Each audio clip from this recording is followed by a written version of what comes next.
Oke, bismillahirrahmanirrahim. Assalamualaikum warahmatullahi wabarakatuh. Dan selamat datang kembali adik-adik sekalian. Gimana kabarnya hari ini?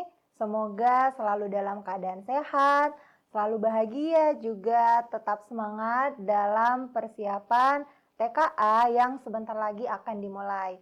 Bersama kakak di sini, Meutiana Harisha, dalam program Smart School, Generasi Smart, berkarakter cerdas.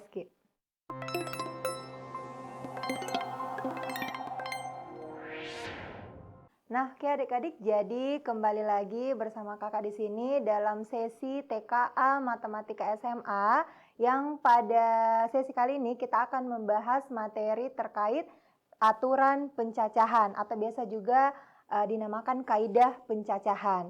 Oke, langsung saja kita mulai.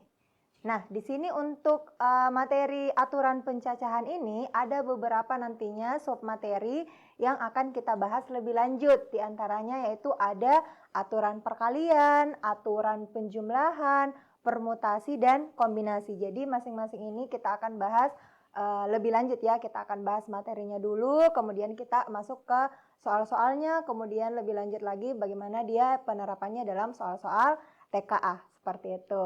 Oke, langsung saja kita mulai ke submateri yang pertama, yaitu aturan perkalian. Nah, di sini kita lihat apa sih itu aturan perkalian.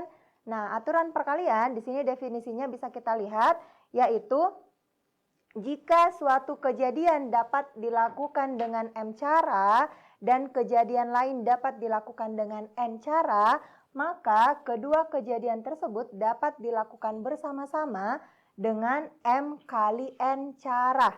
Jadi di sini M kali N cara. Oke ya, bentar. M kali N cara. Jadi misalnya kalau ada satu kejadian, kemudian ada lagi kejadian yang satu, maka untuk menghitung berapa kejadian yang mungkin yang bersama-sama, yaitu bisa dihitung dengan cara M kali N cara. Atau bisa juga misalnya kejadiannya lebih dari dua, ada sampai misalnya K kejadian. Nah, maka untuk menghitung kejadiannya, kejadian keseluruhannya, maka itu bisa dipakai bentuk umum ini, yaitu kejadian pertama dikali kejadian kedua kali kejadian ketiga sampai kejadian yang ke K. Seperti itu.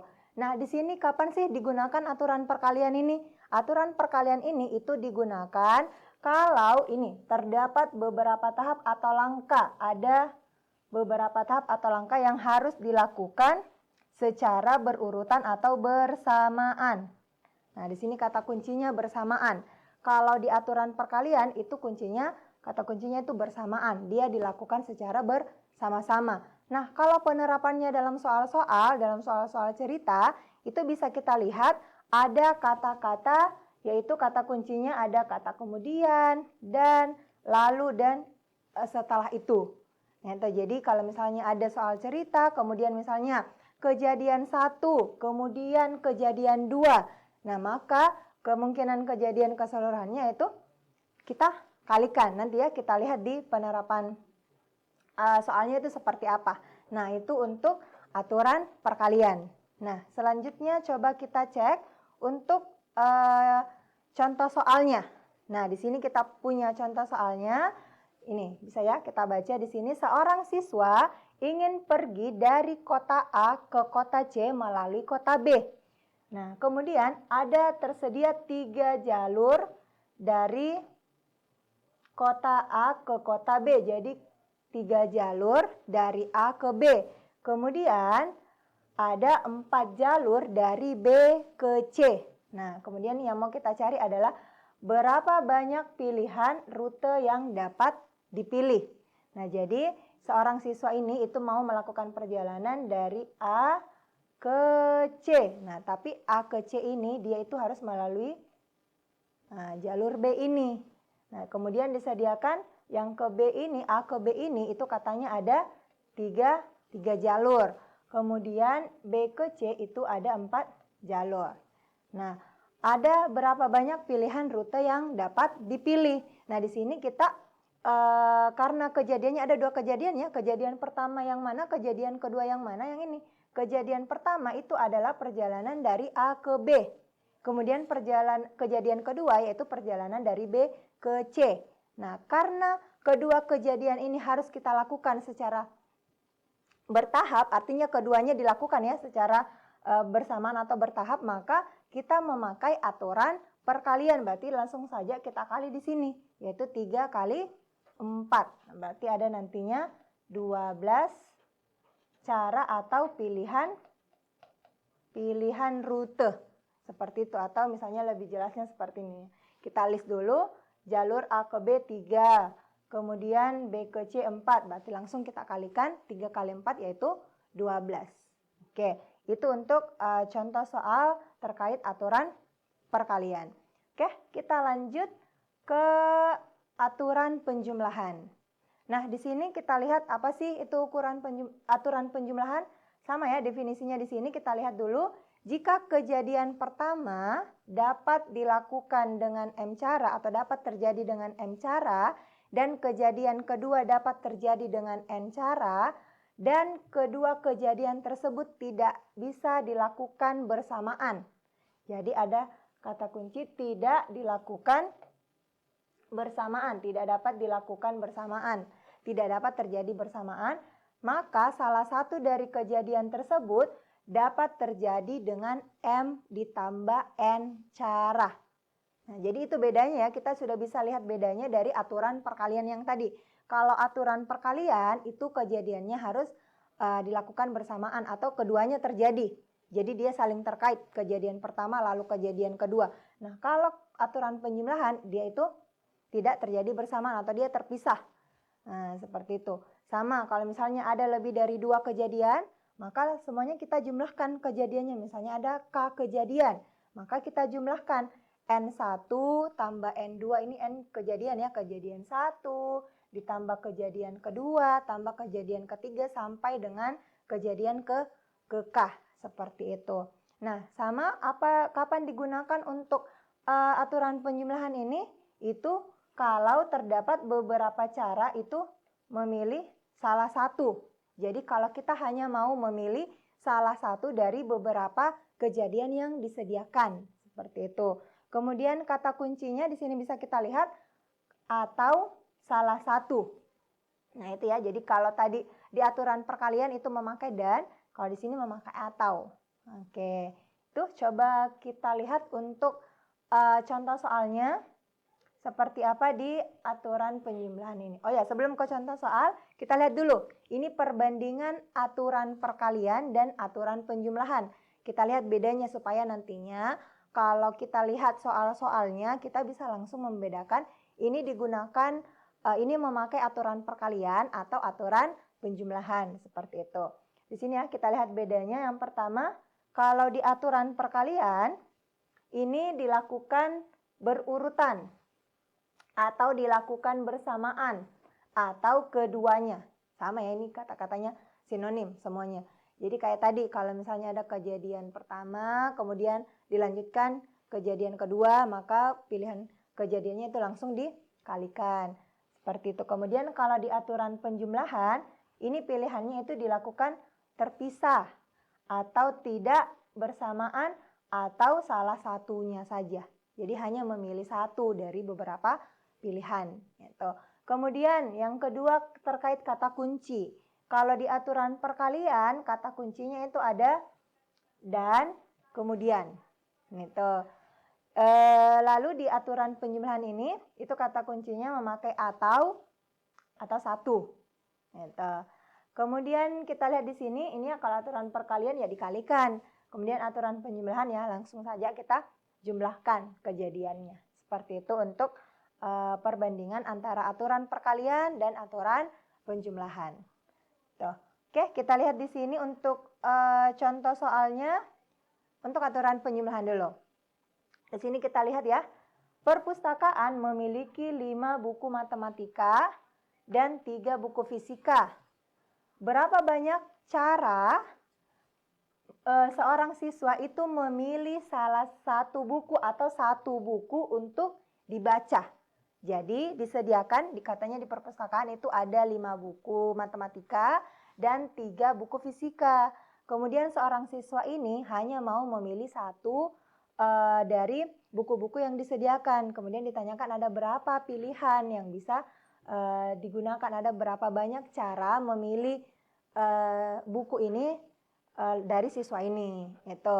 Jadi kita lihat ya, karena kejadiannya dia terpisah ya, dia hanya mau memilih satu saja, yaitu bisa dari buku matematika pertama, buku matematika kedua yang bisa terpilih ya. Yang bisa terpilih kan ada 5 buku matematika yang disediakan. Jadi yang terpilih itu bisa buku matematika yang pertama, buku matematika yang kedua, ketiga, keempat, atau kelima. Kemudian atau buku fisika yang terpilih, buku fisika pertama, kedua, dan ketiga. Maka karena ini kejadiannya terpisah atau tidak terjadi bersamaan, artinya tidak bisa dilakukan bersamaan. Kalau bersamaan maka 2 buku yang terambil. Maka hanya salah satunya saja, berarti ini kejadiannya dijumlahkan. Atau ini ya, ini. Buku matematika itu 5 cara, ada 5 cara memilih buku matematika, yaitu buku matematika pertama tadi, kedua sampai kelima, juga fisika yaitu 3 cara, dan karena ini hanya memilih satu, tidak keduanya, berarti pakai aturan penjumlahan. Itu berarti nantinya kita dapatkan 5 tambah 3 itu ada sama dengan 8 cara. Berarti ada 8 cara siswa ini memilih satu buku dari buku-buku yang disediakan. Itu untuk contoh soal aturan penjumlahan. Oke, kita lanjutkan. Nah, kita coba lanjut ke soal-soal latihannya ya. Jadi ini kita acak, nantinya kita bisa bedakan, kita bisa cari tahu ini menggunakan aturan perkalian atau aturan penjumlahan. Oke, langsung saja kita mulai ke soal yang pertama. Nah, di sini kita lihat sebuah menu menawarkan 4 pilihan appetizer, 6 pilihan main course, dan 3 pilihan dessert. Nah, berapa banyak kombinasi menu yang bisa dipesan? Nah, itu ya. Jadi ada 4 pilihan, sekali lagi ada 4 pilihan appetizer, 6 pilihan main course, dan 3 pilihan dessert. Kemudian yang ditanyakan adalah berapa banyak kombinasi menu. Nah, kombinasi menu itu artinya adalah kita memilih, misalnya ada appetizer-nya, kombinasi menu itu berarti ada appetizer di dalamnya, ada main course, dan juga ada dessert. Artinya mengandung 3 menu pilihan ini. Itu menu-menu ini. Jadi kalau kejadiannya seperti itu, maka ini kita menggunakan aturan perkalian ya, karena kita menggabungkan 3 kejadian ini. Kejadiannya yang mana, Kak? Kejadian pertama yaitu 4 pilihan appetizer. Gitu ya. Jadi cara memilih appetizer, karena ada 4 pilihan berarti bisa appetizer pertama, appetizer kedua, sampai ke 4. Itu untuk kejadian pertamanya. Seperti itu. Jadi boleh kita list. Ini misalnya kejadian pertamanya, Kakak tulis dengan simbol N1 ya. Berarti karena ada 4 pilihan yang disediakan untuk appetizer, berarti ada 4 cara juga. Ada 4 cara memilih menu appetizer. Itu. Kemudian kejadian kedua. Kejadian kedua itu bagaimana cara atau berapa banyak cara memilih main course. Karena ada 6 pilihan main course, berarti ada 6 cara juga. Karena bisa main course yang pertama, kedua, sampai yang ke-6. Berarti di sini ada 6 cara. Kemudian selanjutnya kejadian ketiga yaitu dessert. Berarti dessertnya di sini ada 3 cara. Nah, karena kita mau melakukan ketiga kejadian ini secara bersamaan atau semuanya dipakai secara bersamaan, berarti kita memakai aturan perkalian. Ini kita tidak pisahkan ya. Ini kejadian yang tidak terpisah.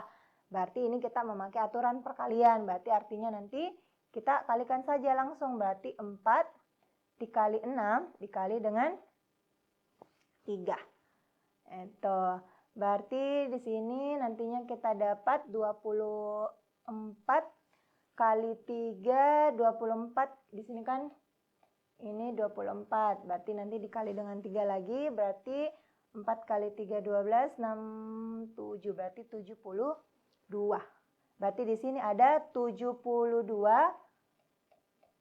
kombinasi. Nah, 72 kombinasi menu. Salah satunya apa contohnya dari 72 ini? Misalnya yang terpilih adalah appetizer ketiga misalnya, kemudian digabung dengan main course yang kelima, kemudian digabung lagi dengan dessert yang kedua. Itu salah satu contoh. Jadi ada banyak sekali ya. Jadi kalau kita jumlahkan itu ada 72 kombinasi ini. Itu maksudnya. Oke, itu untuk soal yang pertama. Kemudian kita lihat soal yang kedua. Nah, di sini kita coba baca dulu ya soalnya di sini. Berapa banyak bilangan 4 angka yang bisa dibentuk dari angka 1, 2, 3, 4, 5, 6 jika angka boleh berulang? Nah, ini agak beda nih dari contoh soal yang sebelumnya. Nah, di sini coba kita lihat dulu. Di sini kan kita disuruh untuk membentuk 4 angka. Kita mau membentuk 4 angka, berarti coba kita list dulu. Ini kita bikin dulu daerah-daerahnya. Artinya kita mau membentuk 4 angka, berarti kita mau membentuk angka yang mengandung 4 digit. Gitu. Berarti sama yang 4 digit atau 4 angka. Nah, terus katanya ada berapa banyak bilangan yang bisa terbentuk di sini kalau angkanya itu boleh berulang. Kemudian angka-angka yang disediakan itu cuma angka 1, 2, 3, 4, 5, dan 6. Hanya itu pilihannya. Contohnya misalnya, contoh angka yang bisa terpakai yaitu misalnya, ini contoh angkanya saja ya, misalnya 5 karena ada angka 5, 6, 1, 2. Ini salah satu angkanya. Dan ada banyak sekali berarti Kak pilihannya, yaitu memang banyak. Jadi itulah yang mau kita cari, ada berapa banyak angka yang bisa dibentuk dari angka-angka ini. Nah, kemudian kita coba list satu persatu di sini ya, untuk digit pertama, untuk space atau slot digit pertama. Nah, digit pertama ini itu bisa dibentuk dari angka 1 atau 2, 3, 4, 5 atau 6. Artinya ada berapa banyak pilihan angka yang bisa diletakkan di digit pertama? Yaitu ada 6 pilihan. Ada 6 pilihan angka. Berarti kita tulis di sini 6. Nah, 6 ini bukan angkanya ya. 6 ini adalah 6 pilihan. Bisa 1, bisa 2 sampai angka ke-6. Itu maksudnya. Nah, kemudian di digit kedua, digit kedua itu bisa diisi angka apa? Yaitu bisa diisi angka 1, 2, karena boleh berulang, lagi-lagi karena syaratnya boleh berulang, artinya kalau angka 5 di digit pertama itu terpakai, di digit kedua itu masih boleh terpakai, di digit 3 pun begitu, dan seterusnya karena ini boleh berulang angka-angkanya. Jadi untuk digit kedua, pilihan angkanya itu ada sama ya, masih 6. Masih 6 pilihan, bisa 1, 2, sampai 6. Kemudian yang ketiga juga sama, digit ketiga, dan keempat juga sama. Ini karena 4 angka ini atau 4 digit ini itu boleh berulang. Seperti itu. Berarti kemudian ini kita apakan nih Kak? 6, 6, 6, 6 ini. Kita jumlahkan atau kita kalikan. Nah, kembali lagi ke materi aturan perkalian dan aturan penjumlahan. Nah, di sini karena kita lihat tadi ya, kita ingat, aturan perkalian itu adalah aturan yang kalau misalnya kejadian-kejadiannya itu digabung. Kalau aturan penjumlahan itu masing-masing terpisah. Nah, karena 4 digit ini itu harus digabung, maka ini kita memakai aturan perkalian. Kenapa bukan menggunakan aturan penjumlahan? Kalau aturan penjumlahan yang kita pakai di sini, maka itu berarti maksudnya digit pertama terpisah, digit kedua juga terpisah, ini masing-masing hanya 1 digit, bukan membentuk 4 digit. Seperti itu, karena ini kan 4 digit mau kita gabungkan. Ini keempatnya mau kita gabungkan supaya membentuk 4 digit. Itu artinya. Nah, kemudian langsung saja di sini kita kalikan 36. Oke, kita kalikan 36 dengan 36. 6 kali 6, 36. 6 kali 3, nih, coba kalikan. 6 kali 3, 18, 19, 20, 21. 18, 3 kali 3, 9, 10. Berarti di sini 921. Oke, kita dapat hasilnya adalah 1296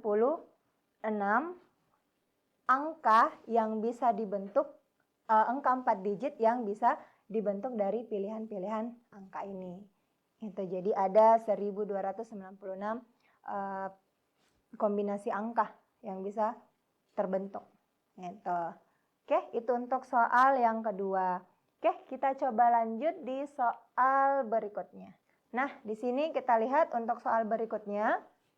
Rektor sebuah universitas di Makassar itu hanya satu orang, bisa laki-laki atau perempuan. Nah, pada pemilihan rektor itu banyak calon rektor laki-laki itu ada 10 dan rektor perempuan itu ada 5 orang. Nah, kemudian yang ditanyakan adalah berapa banyak cara memilih rektor di universitas tersebut. Nah, ini kita mau memilih ada berapa banyak sih kemungkinan kejadian dari pemilihan rektor ini.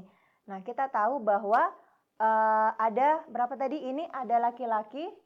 Kita lihat ya, di sini dipisahkan rektor laki-laki itu disediakan ada 10 orang.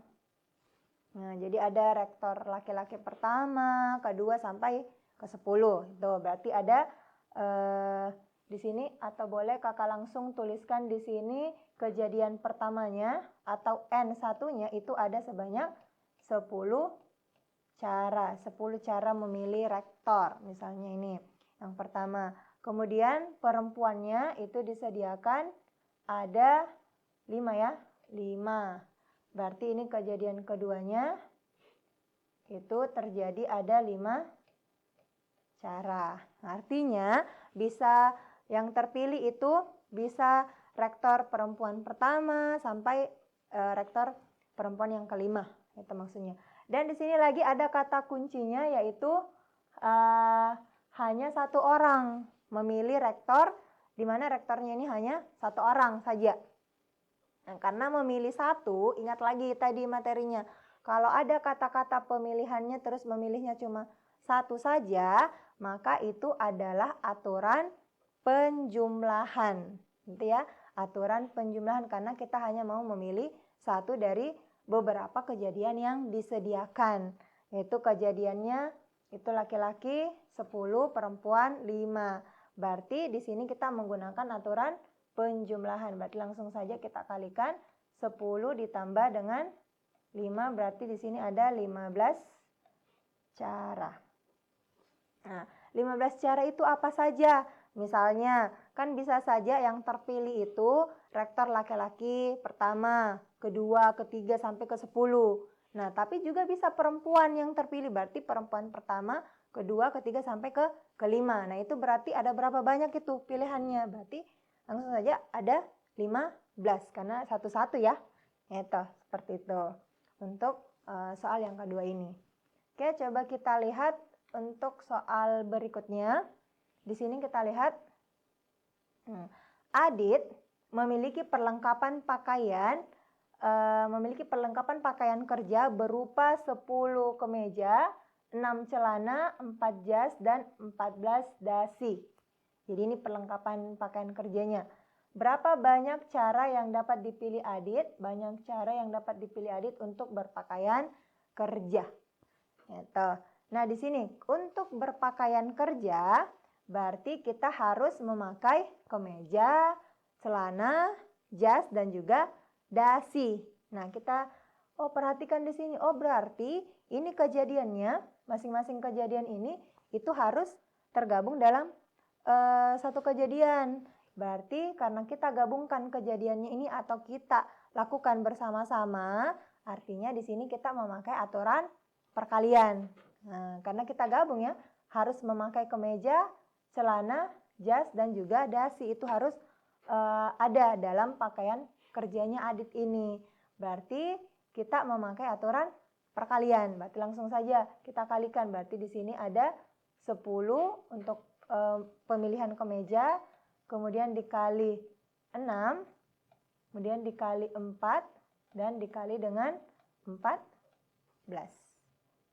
Itu ya, jadi kita mengalihkan saja semuanya karena ini adalah aturan yang dilakukan secara bersamaan. Seperti itu. Berarti di sini kita peroleh 14 kali 4, ini 4 kali 4, 16, 1 kali 4, 56, kemudian dikali dengan 6 itu 36, 5 kali 6, 30, 33, berarti kali 10, kita dapat 3.360. Oke, kita ya. Berarti untuk banyak cara si Adit ini memilih pakaian kerja, di mana pakaian kerjanya ini terdiri dari kemeja, celana, jas, dan juga dasi. Itu ada 3.360 kombinasi yang bisa ditukar-tukar terus. Itu artinya caranya Adit untuk memilih pakaian ini. Nah, oke, itu untuk soal yang keempat. Oke, coba kita lanjut lagi untuk soal yang berikutnya. Di sini kita lihat untuk soal yang kelima, ada 2 cara untuk pergi dari Jakarta ke Jayapura, yaitu menggunakan kapal laut atau pesawat. Nah, kemudian di sini disediakan ada 5 jalur penerbangan ke Jayapura dan 4 ini penerbangan dan 4 jalur melalui kapal laut. Berarti artinya kalau pesawat ada 5 jalur yang bisa kita pakai. Kemudian kalau memakai kapal laut ada 4 jalur, ada 4 pilihan yang disediakan. Kemudian mau ditanyakan adalah berapa banyak cara untuk pergi dari Jakarta ke Jayapura. Oke, itu coba kita tuliskan dulu kejadiannya. Kejadian pertama itu untuk dari Jakarta ke Jayapura itu kan ada 2 ya yang disediakan. Yang pertama itu jalur pesawat atau jalur penerbangan. Jalur penerbangan itu ada 5. Berarti ada 5 kejadian. Berarti bisa penerbangan pertama, kedua, ketiga, sampai kelima. Itu maksudnya berarti ada 5 cara.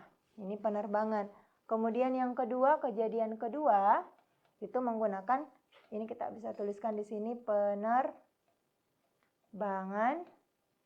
Nah, kemudian yang kedua, kejadian kedua itu menggunakan kapal laut, yaitu ada 4 jalur, bisa jalur kapal laut pertama, kedua, ketiga, sampai keempat. Berarti ada 4 cara untuk pergi ke Jakarta dari Jayapura. Ini menggunakan kapal laut. Nah, kemudian pertanyaannya ada berapa banyak cara pergi dari Jakarta ke Jayapura? Nah, di sini kita lihat kejadiannya. Apakah kejadian ini bisa dilakukan bersamaan atau harus terpisah? Nah, di sini kita lihat bahwa kejadian ini itu terpisah ya, harus dilakukan terpisah.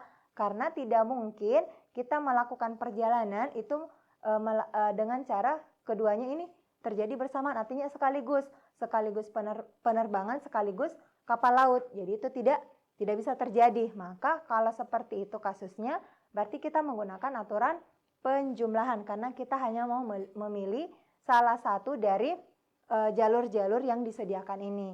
Berarti di sini kita menggunakan aturan penjumlahan, berarti 5 ditambah dengan 4, yaitu ada 9 cara untuk pergi dari Jakarta ke Jayapura, yaitu bisa menggunakan penerbangan atau menggunakan kapal laut. Nah, itu untuk soal yang kelima. Yang terakhir di sini soal yang terakhir itu sama ya yang tadi ini. Disediakan angka-angkanya ini 0 sampai 5. Kemudian kita mau membentuk 5 angka. Nah, sekarang 5 digit. Boleh langsung kita list. Berarti ada 5 digitnya. Kemudian ini syaratnya yang pertama dulu kita kerjakan. Yang pertama itu adalah tidak boleh berulang, tidak boleh ada angka yang berulang. Nah, di sini kita lihat digit pertama. Digit pertama itu boleh diisi angka apa saja. Disediakan 0 sampai 5, berarti ada 6 pilihan. Tapi apakah 6 pilihan ini boleh masuk semuanya? Nah, di sini kita lihat ada angka 0. Apakah angka 0 bisa masuk di digit pertama? Itu tidak bisa. Kenapa tidak bisa?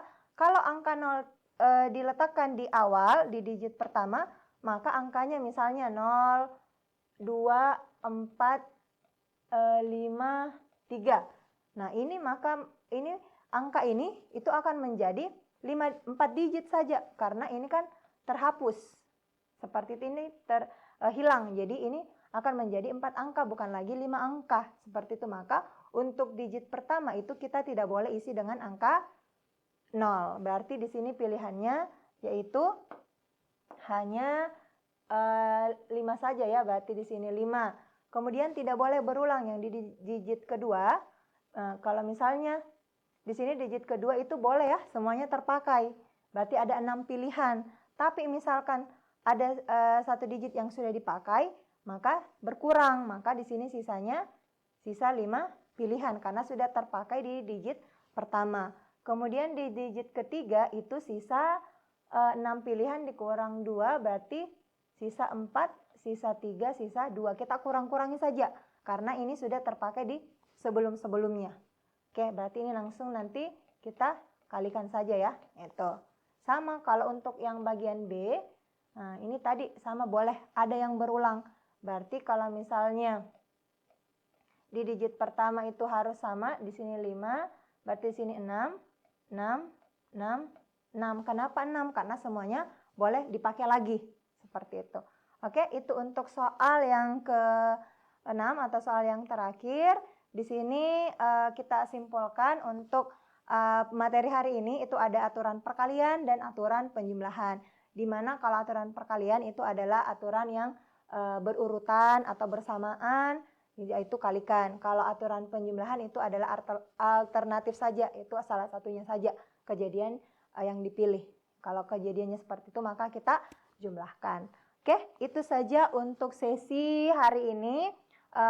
Kurang lebihnya mohon dimaafkan. Wabillahi taufiq wa hidayah. Wassalamualaikum warahmatullahi wabarakatuh dan sampai jumpa.